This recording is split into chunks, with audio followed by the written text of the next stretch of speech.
recommendations do you have to help the sheriff bring his department's costs under control?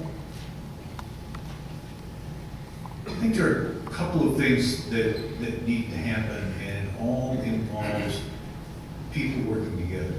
Our sheriff and the board of supervisors have to be a team. They have to work together and not argue with each other.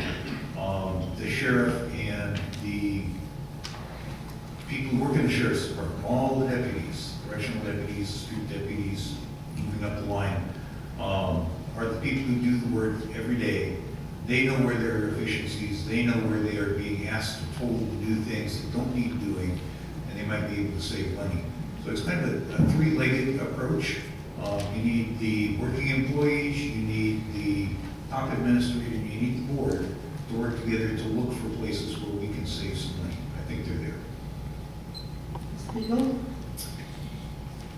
It is working together. It's called teamwork, and the board approves the budgets, and the sheriff is the head of the department, and there needs to be more of a team working together. And then, of course, finding ways that the team, with the experience, I'm not an expert on law enforcement. If I say, let's cut out this, that may not be the best use. I think back what I said before is working together, inclusive, involving everybody. You've got the talent, you've got the experience, and you've got the knowledge. Their expertise is why they're hired. And so we need to have them being involved in the budget process and in the process of figuring out how we can get that under control. But it has to begin with a working relationship between all parties involved. Thank you. Mr. Martinez? Well, great question. Having been a reserve deputy sheriff, I got to tell you, once again, I've been saying it over and over again, you have volunteer forces, we need to beef up our volunteer forces. We're talking about saving money. You have so much knowledge out there. People would love to impart with the new recruits and to get out there and start serving the community.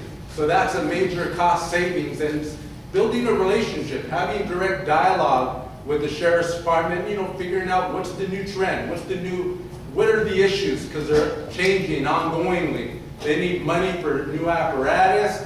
My proposal is to have two patrol officers per car. We're talking about community-oriented policing, getting out, shaking hands. But how can you do that if you're running a one-man show? So that is important to me, just because I used to be a reserve deputy sheriff, and I shared this message to all my law enforcement brothers out there that I feel you, I walk down that dark alley, and I need your support. Thank you. Ms. Newman? Maybe I'm the only one who remembers the 80s and 90s when our crime rate was way up here and the budget was as well. Our crime rate is now down here, probably the lowest it's been in decades, but the budget is still up here. One of the driving forces in that are some of the lawsuits that are being incurred through law enforcement. We need to just take another look at what we're doing and what is effective, what works. Use evidence-based research to figure out where we should be changing how we're doing things. And that includes looking at prevention before we do punishment, catching people before they're into crime, and providing opportunities for them to find another way forward.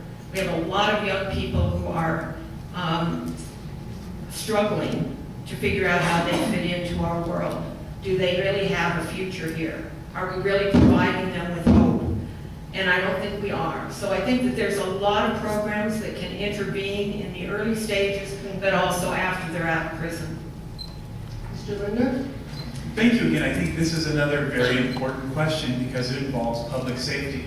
I've always had this kind of saying that I like to say that you know, we are blessed in the United States of America. We have the Bill of Rights. We have a Constitution that protects us. It protects us against out-of-control government. But what good are those rights if you don't feel safe when you leave your own home? You know, this question was asked, and most of us on the dais had said, yeah, it involves teamwork. You need to bring all parties together. You talk about the employees, the Association of Law Enforcement Association, the sheriffs, county supervisors, and administration.